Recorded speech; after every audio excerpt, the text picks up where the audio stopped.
وَأَقْسَمُوا بِاللَّهِ جَهْدَ أَيْمَانِهِمْ لَا يَبْعَثُ اللَّهُ مَن يَمُوتُ بَلَىٰ وَعْدًا عَلَيْهِ حَقًّا وَلَٰكِنَّ أَكْثَرَ النَّاسِ لَا يَعْلَمُونَ۔ اور اہل کفر اللہ کی بڑی سخت قسمیں کھاتے ہیں کہ جو مر جائے گا اللہ اسے زندہ نہیں کرے گا، ہاں وہ زندہ کیے جائیں گے، یہ اللہ کا وعدہ برحق ہے، لیکن اکثر لوگ نہیں جانتے ہیں۔ کفار قریش کے کفر اور کبر و عناد کا ایک نتیجہ یہ تھا کہ وہ قیامت کے دن کا انکار کرتے تھے اور مرنے کے بعد دوبارہ زندہ کیے جانے کو ایک امر مستحیل سمجھتے تھے، اور قسمیں کھا کھا کر کہتے تھے کہ ایسا ممکن نہیں ہے کہ جو مر جائے گا اللہ اسے دوبارہ زندہ کرے گا۔ اللہ تعالیٰ نے ان کی تکذیب کرتے ہوئے فرمایا کہ ہاں ایسا ہو کر رہے گا، یہ اللہ کا ایسا وعدہ ہے جسے پورا ہونا ہے، لیکن اکثر لوگ اپنی نادانی کی وجہ سے اس کا انکار کرتے ہیں، حالانکہ یہ کام اللہ تعالیٰ کے لیے نہایت آسان ہے، اور حکمت کا تقاضا بھی یہی ہے کہ لوگ دوبارہ زندہ ہوں تاکہ دنیا میں اپنے کیے کی پاداش پائیں، عمل صالح کرنے والے جنت میں داخل کیے جائیں اور برا کرنے والے اپنے کیے کی سزا پائیں۔ آیات 39-40 میں یہی کچھ بیان کیا گیا ہے کہ قیامت کے دن کافروں کو معلوم ہو جائے گا کہ وہ جھوٹے تھے، اور انسانوں کو دوبارہ زندہ کرنا اللہ تعالیٰ کے لیے نہایت آسان ہے۔ وہ جب کسی چیز کا ارادہ کر لیتا ہے تو ہو جا کہتا ہے، اور وہ چیز ہو جاتی ہے۔ ممکن نہیں کہ کوئی شے اللہ کے اس قول کے بعد وجود میں نہ آئے،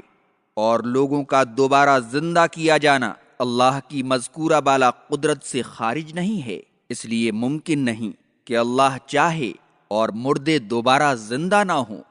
وباللہ التوفیق۔ لِيُبَيِّنَ لَهُمُ الَّذِي يَخْتَلِفُونَ فِيهِ وَلِيَعْلَمَ الَّذِينَ كَفَرُوا أَنَّهُمْ كَانُوا كَاذِبِينَ، تاکہ جس بات کی صداقت میں وہ اختلاف کرتے رہے تھے اسے ان کے لیے ظاہر کر دے، اور تاکہ اہل کفر جان لیں کہ وہ اپنی قسم میں جھوٹے تھے۔ انما قولنا لشيء اذا اردناه ان نقول له كن فيكون، جب ہم کسی چیز کا ارادہ کرتے ہیں تو اس سے صرف یہ کہتے ہیں کہ ہو جا، پس وہ چیز ہو جاتی ہے۔ والذين هاجروا في الله من بعد ما ظلموا لنبوئنهم في الدنيا حسنة ولأجر الآخرة أكبر لو كانوا يعلمون۔ اور جن لوگوں نے ان پر ظلم کیے جانے کے بعد اللہ کی خاطر ہجرت کی، ہم انہیں دنیا میں اچھا ٹھکانہ دیں گے، اور آخرت کا اجر تو بہت بڑا ہوگا، کاش کہ اس حقیقت کا انہیں علم ہوتا۔ اس آیت کریمہ میں اللہ کی راہ میں ہجرت کرنے والوں کا دنیاوی اور اخروی اجر بیان کیا گیا ہے۔ اس آیت کے شان نزول کے بارے میں دو اقوال ہیں۔ ایک قول تو یہ ہے کہ آیت میں مذکور مہاجرین سے مراد مکہ کے وہ مسلمان ہیں جو اپنی قوم کی ایذا رسانی سے عاجز آ کر اپنے ایمان کی حفاظت کے لیے نبی کریم صلی اللہ علیہ وسلم کے حکم سے حبشہ چلے گئے تھے۔ ان کی تعداد چھوٹے بچوں کے علاوہ 83 تھی۔ اسلام آنے کے بعد اللہ کی راہ میں مسلمانوں کی یہ پہلی ہجرت تھی۔ اس قول کی تائید اس سے ہوتی ہے کہ یہ سورت مکی ہے۔ دوسرا قول یہ ہے کہ ان سے مراد مہاجرین مدینہ ہیں جنہیں اللہ تعالیٰ نے ہجرت سے پہلے ہی اجر عظیم کی خوشخبری دے دی تھی۔ بعض مفسرین کا خیال ہے کہ یہ آیت مدنی ہے جسے مکی صورت میں جگہ دی گئی ہے۔ اللہ تعالیٰ نے ان مہاجرین کو دنیا میں عزت و منزلت، عمدہ روزی اور فتح و نصرت کی خوشخبری دی ہے، اور اس کے بعد کہا ہے کہ آخرت میں انہیں جو اجر ملے گا وہ تو بڑا ہی عظیم ہوگا،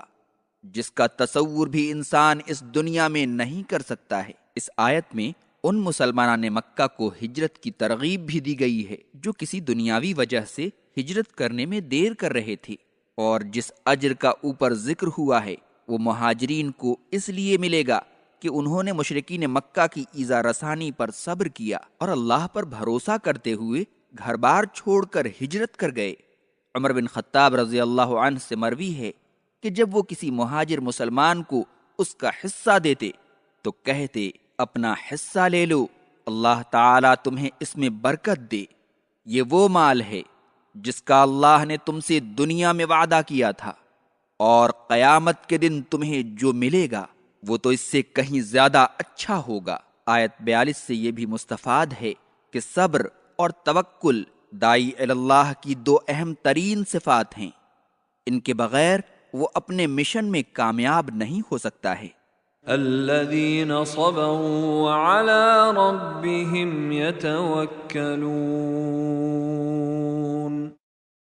جن لوگوں نے اللہ کی راہ میں تکلیفوں پر صبر کیا